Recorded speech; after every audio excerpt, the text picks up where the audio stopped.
और आज हम बात करेंगे कि कभी कभी कुछ बातें जो है हमें जिंदगी में बहुत आगे ले जाती है, तो कभी कभी बहुत बातें हमें जिंदगी में बर्बाद होने से भी रोक लेती है। बहुत बार हमें लगता है कि हमें जो हमारे बड़े होते हैं, हमारे माता पिता होते हैं, वो हमें ऐसे क्यों बात करते हैं, हमें ऐसे क्यों डांटते हैं, हमें ऐसे क्यों समझाते हैं, वो हमें ऐसे क्यों इस तरह से हमारे साथ व्यवहार करते हैं, वो हमें फ्री क्यों नहीं रहने देते, हमें आजादी से जीने क्यों नहीं देते।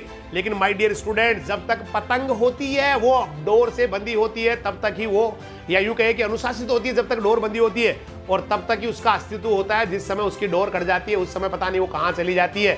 तो जिस तरह से पतंग का अस्तित्व डोर के बिना खत्म हो जाता है, उसी तरह एक स्टूडेंट का, एक युवा का, एक व्यक्ति का, एक इंसान का भी जीवन बर्बाद हो जाता है अनुशासनहीनता की वजह से।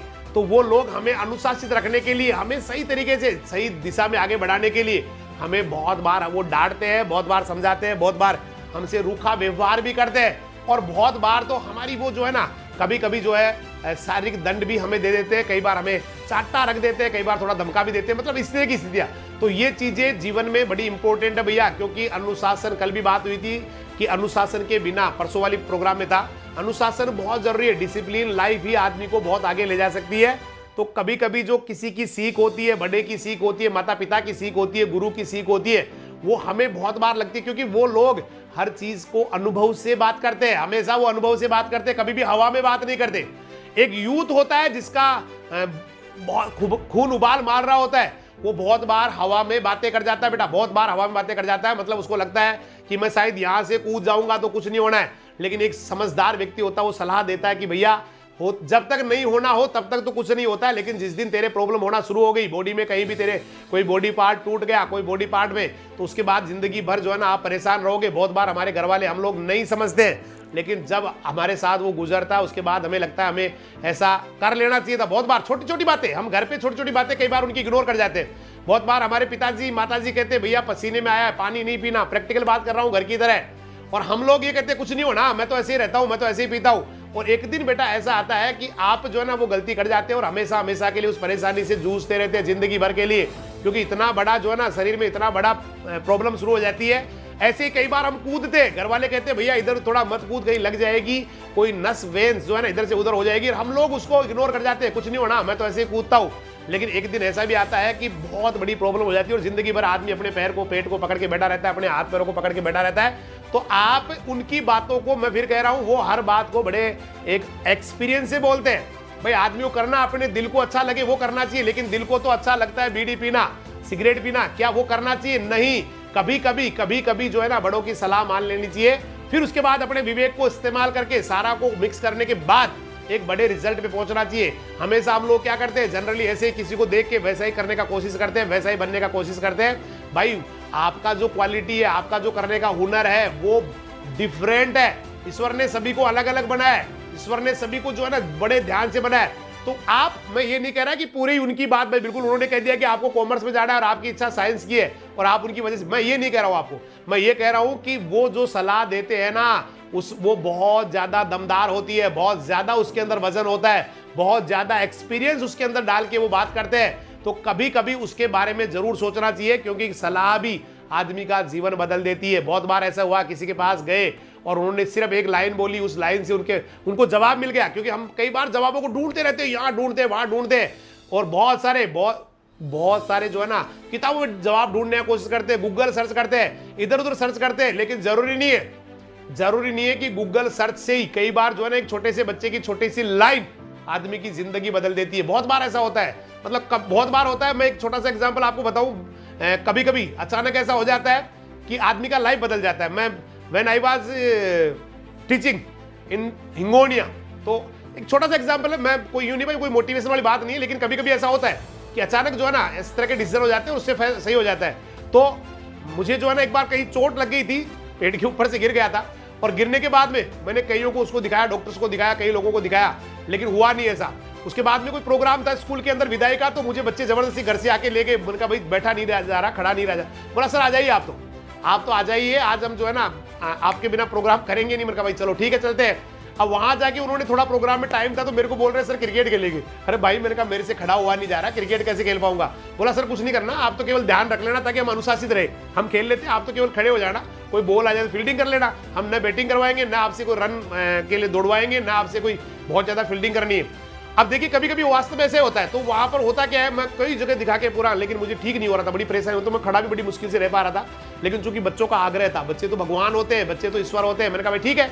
अब अचानक एक बच्चे ने स्ट्रोक मारा और थोड़ी देर के लिए पता नहीं मेरे दिमाग में भूल गया, और मैंने जो है ना नीचे झुक के, बहुत बुरा दर्द हुआ लेकिन मैंने झुक के उस बॉल को रोक लिया।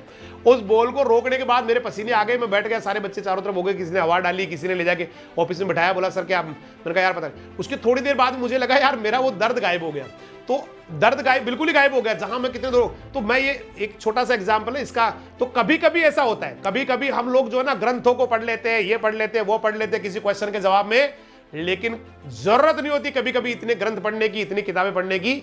एक लाइन आदमी की जिंदगी बदल देती है। तो इसलिए कभी पिता की, माता की, गुरु की, या हो सकता है आपसे छोटे भाई बहन हो, उनकी लाइन भी जो है ना आपके लिए, आपके किसी क्वेश्चन का आंसर दे जाए, आपके किसी, इसलिए हर व्यक्ति की बात को बड़ा ध्यान से सुनना चाहिए। हाँ, मैं ये नहीं कह रहा कि सबकी बात माननी चाहिए, आपको अपने दिमाग का, अपने विवेक का, लेकिन हम अक्सर जो है ना हिंदुस्तान के ज्यादातर लोग विवेक का इस्तेमाल नहीं करते। मैं आपको थोड़ी देर पहले बता दूं, अभी जस्ट पहले एक बच्चे ने क्वेश्चन का जवाब दिया, सारे के सारे वही जवाब दे रहे थे, और ये राजू जिंजवाड़िया जी कह रहे माता पिता की सीख, और माता पिता की कई बातें कभी गलत नहीं होती, उन्होंने पूरी उम्र निकाल दी, वो हमेशा हमारा भला चाहते हैं। बिल्कुल सही बता रहे हैं इस तरह से। तो जिंजवाड़िया साहब भी आप, तो बिल्कुल बेटा वो हमेशा आपका भला चाहते हैं। इस दुनिया में माता पिता और गुरु ही ऐसे होते हैं जो बार बार माफ कर देते हैं। बेटा एक बेटा जो है ना वो कुपूत हो सकता है, लेकिन कभी माता कुमाता नहीं होती है, पिता कभी कुपिता नहीं होते। बेटा उसके लिए हमेशा, उनके लिए बहुत ज्यादा प्यारा होता है हमेशा। तो माता पिता अगर आपको कुछ कह रहे हैं, गुरुजन, क्योंकि बाकी दुनिया सजा देती है बेटा, आप गलती करके देखना, बाजार में आप कुछ भी गलती करके देखना, पब्लिक जो है ना बेटा आपको धो डालेगी, पब्लिक आपको जो है ना, या फिर आपको, आपके ऊपर FIR लॉन्च करा के आपको जेल में डाल देंगे। लेकिन गुरु और माता पिता न जाने कितनी बार बेटा आपको माफ कर चुके, बहुत बड़ी बड़ी गलती आपकी माफ कर चुके हैं, लेकिन वो केवल इसलिए क्योंकि वो जानते हैं कि भाई ये बच्चा है, अबोध है, इसलिए, और इतना ध्यान रखते हैं। बावजूद कई बार हम लोग उनका जो है ना, उनकी परवाह नहीं करते, उनकी बातों की परवाह नहीं करते। तो मैं आपसे निवेदन करूंगा, हर उस इंसान की बात जो कम से कम अनुभव लिया हुआ है, जिन्होंने जिंदगी का एक्सपीरियंस लिया है, उनकी बात पे जरूर गौर करें। और मैं तो कहता हूं हर बच्चे की बात पे, क्योंकि जरूरी नहीं है, मैंने बार बार आपको 2 बार कह दिया, जरूरी नहीं है कि हर क्वेश्चन किताब का जवाब जो है ना किताब में हो। बहुत बार ऐसी जगह भी आपको जवाब मिल जाएंगे जहां से आपको एक्सपेक्ट नहीं होगा। इसलिए हमेशा हर व्यक्ति की सलाह पे गौर कीजिएगा। और मैं एक छोटा सा स्टोरी आपके द्वारा आपको समझाना चाहूंगा। एक बार की बात है बेटा, वंस अपॉन ए टाइम एक कोई गरीब किसान था, अपनी पत्नी के साथ रहा करता था, बुरे हालात थे, मतलब बहुत ही बुरी स्थिति थी, है ना, गांव में कोई रोजगार नहीं था, और छोटे छोटे 2 बच्चे भी थे, 2 बच्चों के साथ और पूरे परिवार के साथ, सॉरी माफी चाहूंगा, वो 2 लोग थे, बच्चे नहीं थे, 2 लोग थे, पति और पत्नी, और गांव में गुजारा चलना उनका बहुत मुश्किल हो रहा था। उसको लग रहा था मुझे कुछ करना चाहिए, क्योंकि यहाँ कुछ है नहीं ज्यादा, यहाँ कोई रोजगार नहीं है, यहाँ कोई बढ़िया व्यवस्था नहीं है, यहाँ से इसकी वजह से हमारी जिंदगी चल नहीं सकती। तो बहुत परेशान रहता था, उसकी पत्नी भी बेचारी बहुत परेशान रहती थी। और आखिरकार उसने निर्णय किया कि वो अब इस गांव को छोड़ के कहीं बाहर जाएगा नौकरी ढूंढने के लिए। और सीधा जब उसके दिमाग में ये बात आई तो सीधा अपनी पत्नी के पास जाके उसने कहा कि मैं जा रहा हूं काम धंधे के लिए, दूसरे गांव में जा रहा हूं, और थोड़ा लंबे समय के लिए जा रहा हूं, मेरा इंतजार करना, मेरे भरोसे को कायम रखना, और मेरा इंतजार करना, मैं फिर से लौट के आऊंगा, अब मैं चलता हूं। ये कहते हुए वो चला जाता है, और कई दिन और कई रात के सफर के बाद में आखिरकार वो एक कस्बे में पहुंच जाता है। लेकिन लक उसका बहुत अच्छा था, लक किस्मत जो भी कहे, हालांकि अब मैं इनमें बिलीव नहीं करता हूं, तो किस्मत लक जो भी होता है वो उसके लिए बेस्ट था, क्योंकि जैसे ही उस कस्बे में पहुंचा उसने पता किया, कहीं से जानकारी की, भाई कहीं नौकरी मिल सकती है क्या। तो आखिरकार एक भला व्यापारी था, उसके यहाँ उसको नौकरी मिल गई, मतलब उसको एक रोजगार मिल गया, 2 वक्त के खाने की व्यवस्था भी हो गई, और थोड़ी अच्छी वाली सैलरी भी उसको मिलना शुरू हो गई। लेकिन नौकरी शुरू करने से पहले ही उस किसान ने मालिक से कहा, हे मालिक, मैं आपके यहाँ 20 साल तक नौकरी करने वाला हूँ, 20 साल तक मुझे कहीं नहीं जाना है, और मुझे हर महीने तनख्वाह नहीं चाहिए, केवल मुझे तो आप खाना दे दीजिए 2 टाइम का, और मैं 20 साल बाद में, जब 20 साल पूरे हो जाएंगे, तो सारा का सारा जो पैसा है वो एक साथ ही आपसे ले लूंगा। और व्यापारी ने उस किसान की बात मान ली, भाई मुझे क्या है, मुझे तो देना है, मैं आपको अभी दूंगा या फिर 20 साल का जोड़ के दूंगा। वो किसान बेचारा बहुत मेहनत करता, रात दिन मजदूरी करता, छुट्टी भी नहीं करता, क्योंकि उसको पता था घर जाऊंगा 20 साल तक बाद में तो मुझे कितना पैसा वहां चाहिएगा।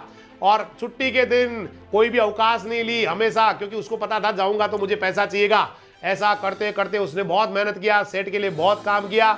20 साल पूरे हो गए, और जब 20 साल पूरे हो गए तो अपने मालिक के पास आके बोल रहा है, हे मालिक, अब मुझे 20 साल पूरे हो चुके हैं, अब मुझे आज्ञा दे दीजिए कि मैं घर चला जाऊं और मुझे मेरे 20 साल का जो कमाई है वो दे दीजिए। ये सुनकर वो व्यापारी बोल रहा है, भाई तुम बहुत मेहनती हो, ईमानदार हो, और इन 20 सालों में तुमने बहुत कठोर मेहनत की है, बहुत ज्यादा मेहनत की है।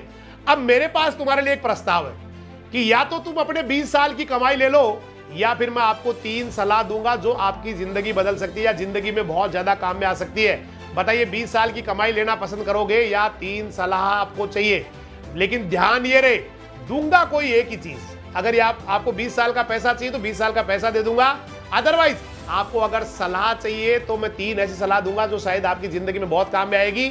अब फैसला आपका है। उस फैसला लेने से पहले किसान को बहुत ज्यादा दिमाग पे जोर डालना पड़ा। उसको 1 दिन, 2 दिन, 3 दिन लगे, वो फैसला कर ही नहीं पाया। लेकिन 3 दिन बाद में जाता है और अपने मालिक से बोलता है, मालिक, हे मालिक, आप मुझे वो 3 सलाह ही दे दो, मुझे पैसे की जरूरत नहीं है, केवल मुझे तो वो सलाह दे दो जो मेरी जिंदगी भर काम आएगी। उसने कहा, ठीक है, मैं आपको 3 सलाह दे देता हूं।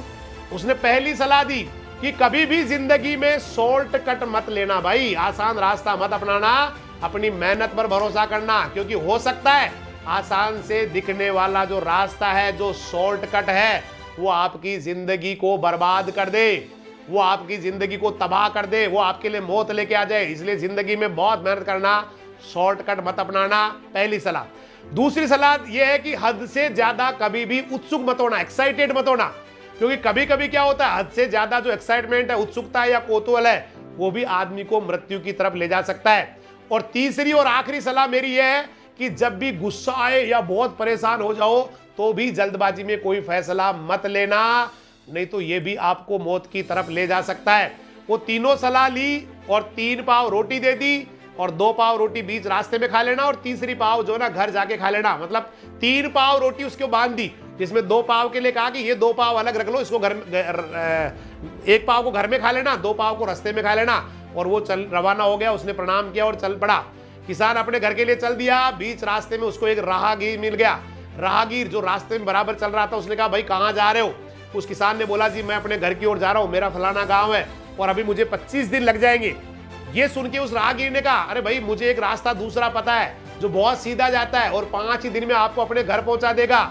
ये सुन के किसान ने कहा, भाई ठीक है, इसके बताए हुए रास्ते पे चल लेते हैं। लेकिन थोड़ा सा जब उसके साथ चला, अचानक उसको अपने मालिक की बात याद आ गई, जिन्होंने कहा था कि कभी भी शॉर्टकट नहीं लेना है, शॉर्टकट नहीं लेना, हमेशा मेहनत करना है, क्योंकि शॉर्टकट के रास्ते कभी जिंदगी में तबाह कर सकते हैं, बर्बाद कर सकते हैं। उसने कहा, भाई साहब, मैं आपके साथ नहीं जाऊंगा, मुझे तो मेरा जो रास्ता है उधर ही चलना है। और वो फिर से अपने रास्ते पे ही चलना शुरू कर देता है। उसके बाद थोड़ा आगे चलता है तो पता चलता है उसको थोड़े दिनों बाद, उसी समय उसको थोड़े दिनों बाद पता चलता है कि वो जो आदमी था जो सीधा लेके जा रहा था, एक्चुअली वो एक डाकू था। और वो डाकू जंगल में से उसको लेके जा रहा था, जहां पर बहुत सारे चोर डाकू घात लगा के बैठे थे, और वो अनजान और अकेले व्यक्ति को लूटने वाले और मारने वाले थे। लेकिन उसके समझ में आ गई थी बात कि मेरे को मालिक ने बहुत अच्छी सलाह दी है कि भाई आपको कभी भी जिंदगी में शॉर्टकट नहीं लेना है, सीधा रास्ता नहीं चुनना है, भले ही चाहे कितना ही लंबा रास्ता हो, मेहनत करना है। चलते चलते उसको रात हो गई और एक गांव में किसी सज्जन से उसने एक रात गुजारने का आग्रह किया, भाई मैं आपके यहाँ रुक जाता हूँ, आपकी झोपड़ी में मुझे जगह दे दीजिए। उस सज्जन ने उस झोपड़ी में जगह दे दी। आधी रात को उसको चीख सुनाई देती है। किसान उस चीख को सुन के झट से अपने पैरों पर खड़ा हो गया और दरवाजा खोलने वाला ही था कि बाहर ऐसे कौन चीख रहा है, कौन चिल्ला रहा है। लेकिन अचानक ही जैसे दरवाजे की कुंडी पे हाथ लगाया, उसको अचानक मालिक की सलाह याद आ गई कि हद से ज्यादा उत्सुकता भी खराब होती है। ये सोचकर किसान ने दरवाजा नहीं खोला और फिर से सो गया। जब सुबह सुबह उठा तो उस सज्जन ने आसपास के लोगों से पूछा, भाई साहब रात को कौन आवाज दे रहा था? तो वो जो किसान जिनके यहाँ रुका हुआ था, उसने कहा, भाई साहब वो एक पागल आदमी है जो हमेशा रात को चीखता है, चिल्लाता है। अगर कोई भी उसकी चीख चिल्लाहट सुन के बाहर आ जाता तो पागल उसको मार देता है। उसके समझ में आ गई थी कि जो मालिक ने जो सलाह दी है वो बहुत इंपॉर्टेंट है। और चलते चलते वो अपने घर के करीब ही पहुंच जाता है और दूर से ही उसको घर की खिड़की पर लालटेन लटकी हुई दिखाई देती है। और जैसे ही किसान घर के पास पहुंचता है, उसकी पत्नी की परछाई दिखती है। लेकिन ध्यान से देखने में पता चला कि घर में वो पत्नी अकेली नहीं थी, उसके साथ एक पुरुष भी था। उनको बहुत गुस्सा आया, उसको लगा ये क्या कर रही है, ये मेरी पत्नी पीछे से जो है ना किसी प्रेमी के साथ है। उसने कहा मार दूंगा मैं मेरी पत्नी के प्रेमी को और पत्नी को, दोनों को। उसको बहुत गुस्सा आया। उसने कहा अपने जेब में से जो भी हथियार था या जो भी हथियार था वहां से उठा लिया, बोला मारूंगा। लेकिन जैसे ही उसको मारने के लिए वो तैयार होता है, अचानक उसको मालिक की तीसरी सलाह याद आ जाती है कि भाई क्रोध में, गुस्से में कोई भी फैसला नहीं लेना है, अदरवाइज वो आपको तबाह कर सकता है, वो आपको बर्बाद कर सकता है। और बहुत उसने जाके अपने आप को जैसे तैसे रोका, मन मार के रोका, और सीधा जब अंदर जाके देखा तो वहां पर उसकी जो पत्नी थी, उसके पास जो बच्चा था बड़ा, वो बोल रही है कि ये आप ही का बच्चा है, 20 साल पहले आप गए उसी समय इसका जन्म हो गया था।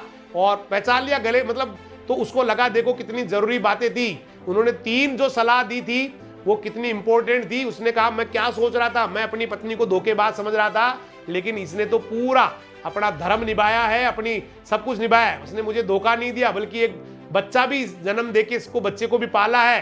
क्योंकि उस समय जब वो गए थे, उस समय उनको पता नहीं था वो एक्चुअली प्रेग्नेंट थी, और बच्चा अब पूरे 20 साल का हो गया था। उसने अपने बेटे को गले लगाया, और वो जो तीसरे पाव रोटी थी जो उन्होंने घर खाने के लिए थी, उसने अपनी पत्नी और बेटे को बोला आओ खाओ, हम रोटी खाते हैं। सेठ जी ने अलग से तीसरा एक पाव भेजा है यहाँ पर। और जैसे उस पाव को खोलते तो उस पाव के अंदर रोटी के साथ साथ उसकी 20 साल की कमाई भी निकल जाती है। मतलब 20 साल का पैसा भी सेठ जी ने अंदर रख दिया था, और साथ साथ ही 20 साल का ब्याज भी रख दिया था। और पूरा परिवार बड़ा प्रसन्न हो गया था, पूरा परिवार। इसलिए मैं आपसे कह रहा हूं बेटा, कभी कभी किसी की सलाह, कभी कभी आपके माता पिता के द्वारा बताई हुई बात, कभी कभी आपके गुरुजनों के द्वारा आपको दी गई सीख जिंदगी बदल देती है। इसलिए क्योंकि एक आदमी अपनी जिंदगी से सब कुछ नहीं सीख सकता बेटा। केवल आप अपने जीवन पे इतने प्रयोग नहीं कर सकते कि आप हर चीज को सीखिए, ये करके भी देखे, वो करके भी देखे। जिंदगी छोटी पड़ जाएगी, बहुत छोटी पड़ जाएगी। आप 2, 4, 5, 10, 20 एक्सपेरिमेंट करोगे, इतने में तो जिंदगी खत्म हो जाएगी। और जबकि जिंदगी में हजारों लाखों ऐसी बातें, ऐसी सिचुएशंस आएगी जहां आपको अपने विवेक से निर्णय लेना होगा। इसलिए हमेशा दूसरों के एक्सपीरियंस से सीखो, जितना हो सके अच्छी बुक्स पढ़ो, जितना हो सके पॉजिटिव लोगों के साथ बैठो, और उन लोगों से दोस्ती कभी मत रखो जो छोटी बातें करते हैं, जिनकी बातों के पीछे बड़े सपने नहीं है, जो जिंदगी में खुद कुछ कर नहीं पाए, और आपको भी वो नहीं चाहते कि आप सफल हो जाए। आप अच्छा ऐसे लोगों के बीच में सदा उनसे दूरी बना ले, क्योंकि जरूरी नहीं है कि बहुत सारे दोस्त हो। कभी कभी जो है ना आदमी अकेला भी बेहतरीन कर जाता है। हाँ, अगर अच्छे लोग हैं, अच्छे दोस्त हैं, दोस्त बहुत जरूरी है, अच्छे लोग हैं, पॉजिटिव है, आपसे आपकी तरह अच्छे विचारों वाले हैं, तो आप जरूर उनसे दोस्ती रखिए, क्योंकि वहां पर भी आपको बड़ा फायदा होता है। लेकिन अगर छोटी बात करने वाले दोस्त हैं, जिनके बातों के पीछे बड़े सपने नहीं है, तो उनसे भला है कि अकेले आप अच्छे हैं, क्योंकि जंगल में जो शेर होता है वो अकेला ही होता है। इसलिए मैं ये नहीं कह रहा हूं दोस्ती तोड़नी है, मैं ये कह रहा हूं ऐसे बच्चे जो जिंदगी में आपको रोक सकते हैं, जिनके साथ रहने से आपकी जिंदगी पर स्टॉप लग सकता है या उल्टा बैग भी आ सकते हैं, ऐसे लोगों से दोस्ती कम से कम रखें। इसलिए सभी की बातों पे बड़ा ध्यान से गौर करें, क्योंकि जितने भी लोग आज तक सफल हुए हैं वो सारे के सारे सफल व्यक्ति वो इतने पोलाइट थे कि उनको किसी बच्चे ने भी कुछ कहा है तो बड़ा ध्यान से उन्होंने सुना है, और उसके अंदर भी बहुत बार उन्होंने ऐसी जैसी चीजें निकाली है जो अपने आप में वाकई दमदार थी, जबरदस्त थी। तो सफल होने के लिए बहुत ज्यादा जो है ना, मतलब वो नहीं है, कभी कभी एक एक लाइन भी आदमी की जिंदगी बदल देती है। इसलिए बेहतरीन बन जाओ बेटा, सुपर बन जाओ, क्योंकि आप अपने एक्सपीरियंस से इतना नहीं सीख पाओगे जितना बाकी लोगों के एक्सपीरियंस से सीख पाओगे, बाकी लोगों की जीवनी से सीख पाओगे, बाकी लोगों की जो है ना अच्छी किताबें पढ़ के सीख पाओगे। तो अच्छी किताबों को दोस्त बना लो, अच्छे लोगों से दोस्ती करो, आगे बढ़ते रहो, गजब करते रहो, जबरदस्त करते रहो, क्योंकि हिंदुस्तान आपका है। ये हिंदुस्तान बड़ी उम्मीद से आपको देख रहा है। आप हिंदुस्तान के स्टार है, आप हिंदुस्तान के भाग्य विधाता है, आने वाले समय के नीति निर्माता है। उम्मीद पाले बेटा हिंदुस्तान आपसे कि आएंगे, अगली पीढ़ी आएगी, मेरे तारणहार आएंगे और मुझे जो है बहुत बड़ा एक पद, एक सम्मान जो है ना पूरे वर्ल्ड में दिलवाएंगे। फिर से हिंदुस्तान को विश्व गुरु बनाएंगे, हिंदुस्तान को बुलंदियों पे ले जाएंगे। तो फैसला आपका है, जिंदगी आपको है, जीना आपको है, आगे बढ़ना आपको है। अच्छा करते जाइए, आगे बढ़ते रहिए और बने रहिए हमारे साथ सुबह 5:30 से लेकर रात को 9 बजे तक। तब तक के लिए कल फिर मिलेंगे, तब तक के लिए सभी को नमस्कार, जय हिंद, जय राजधानी, सत श्री अकाल, सब्बा खैर, वाहे गुरु दी फतेह, खुदा हाफिज, अल्लाह हाफिज, राम राम सा।